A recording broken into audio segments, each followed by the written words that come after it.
Hello வணக்கம், இது உங்கள் சிவி ஜோன். சொல்லாமல் எப்படி இருக்கீங்க? இப்போ பற்றின பயங்கரமான சம்பவம். அதாவது நம்ம சிவகுமார் நம்ம ஆல்ரெடி சொன்ன மாதிரியே வந்து இந்த வீட்டில் வந்து எவிக்ட் செய்யப்பட்டார். அந்த விஷயங்கள் ஆல்ரெடி நடந்துச்சு. அதாவது ஃபஸ்ட்டு வந்து இந்த சேவிங் ஆர்டர்லாம் நடந்துச்சு. ஆஸ் பர் அந்த ஓட்ஸ் அடிப்படையில் தான் கரெக்டாக எல்லாத்தையுமே சேவ் பண்ணார்.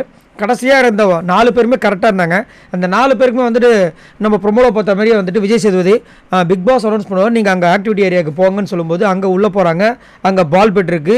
அங்கே பார்த்தீங்கன்னா 4 பேரும் வந்து உள்ளே இறங்குறாங்க. ஏன்னா அவங்க பேர் போட்ட பொம்மை அங்கே இல்லைன்னா அவங்க தான் காலி. ஸோ அங்கே பார்த்தீங்கன்னா உள்ளே போய் எல்லோரும் இறங்குறாங்க, தேடுறாங்க. ஃபஸ்ட்டே வந்து ரஞ்சித் சாருக்கு வந்து ரஞ்சித்தோட பொம்மை கிடச்சிருச்சு. ஸோ அவர் செம்ம ஹாப்பி. அவர் கம்முன்னு போய் தனியாக நின்ட்டார். ஏன் அடுத்தவங்க பொம்மையில தேட மாட்டீங்களான்ற மாதிரி இருந்துச்சு. அதுக்கப்புறமா சாச்சனா கையில் வந்துட்டு ஆனந்தியோட பொம்மை கிடச்சிருச்சு. ஸோ ஆனந்தியை விட்டு தனியாக போயிட்டாங்க. கடைசியில் பார்த்தீங்கன்னா சிவாவா சாச்சனாவான்னு சொல்லிட்டு பயங்கரமான த்ரில்லிங்காக போயிட்டு இருந்தது.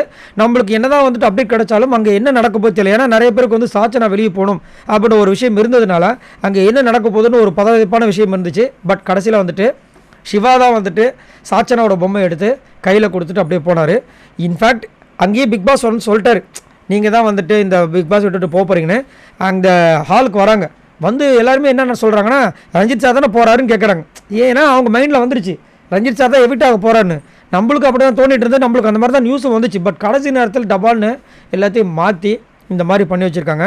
அதுக்கப்புறமா நம்ம சிவா வந்துட்டு எவிட் செய்ய போகிறாரு சொன்னோன்னு எல்லாருமே வந்துட்டு கண்ணீர் மல்க அவருக்கு வந்து இது பண்ணாங்க. நம்ம அருண்லாம் வந்துட்டு ரொம்ப அப்படியே ரொம்ப ஓவராக கதறி துடிச்ச மாதிரிலாம் இருந்துச்சு. என்னத்துக்கு நம்பிக்கை துரோகம் செஞ்சதுக்கா அப்படின்ற மாதிரி இருந்துச்சு.